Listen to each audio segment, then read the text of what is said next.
Sometimes when research tools are put together, for stakeholders to spare about 2-3 minutes and fill in information, they are not ready. But the same person will be complaining. But at the end of the day, when we are made to provide commitment to information, then there is reluctancy. So I believe that in between the digital training and skill and all of that, attitudinal change also is another key area that we need to look up and then improve upon. I think the big deal has to do with the qualitative bit of the issues and how people experience hotels and the travel industry and all of that, the interrelated industry with respect to tourism, and experience it and want to come back again to your very facility.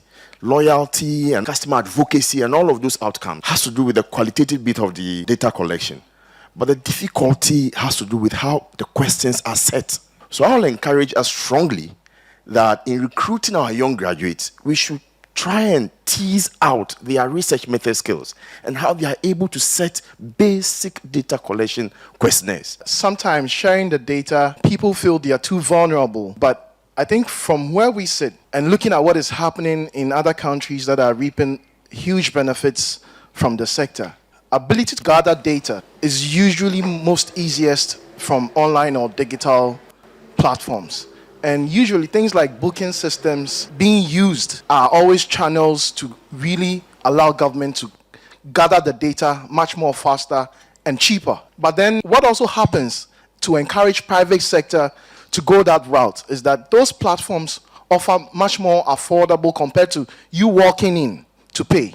And I think it's a drive from government's part to look at this route and encourage those who would want to have an online presence or use a government portal to provide their services for tourists. Once that proposition is made and government can deploy a platform, then you know that when you're rendering a service as a private sector operator on that platform, your cost becomes cheaper, but then it's also a way for government to be able to get the data, because a lot more people tend to use those platforms to book for such services.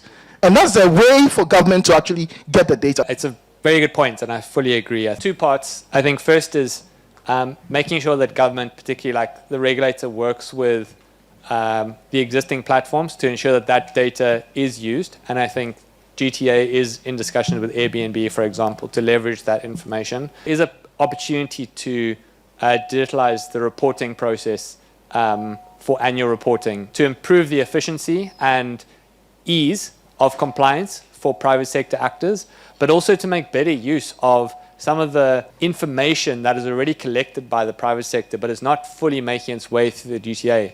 Like one practical example that we found, and it's just an example, but is many tour guides already develop quite detailed reports after each tour that they run.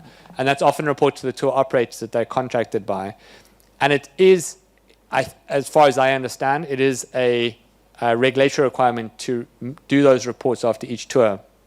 But that information is not getting through to the regulator. So it's not getting through to inform public sector intervention, despite them having actually really useful feedback, because they're the ones engaging on the ground with tourists who are experiencing these on a day-to-day basis. And so very simple initial adoption of technologies like allowing those reports to be uploaded online is one way in which a starting point to ensure that there's greater automation and greater accessibility of those kind of reporting things. So I fully agree with your point, yeah.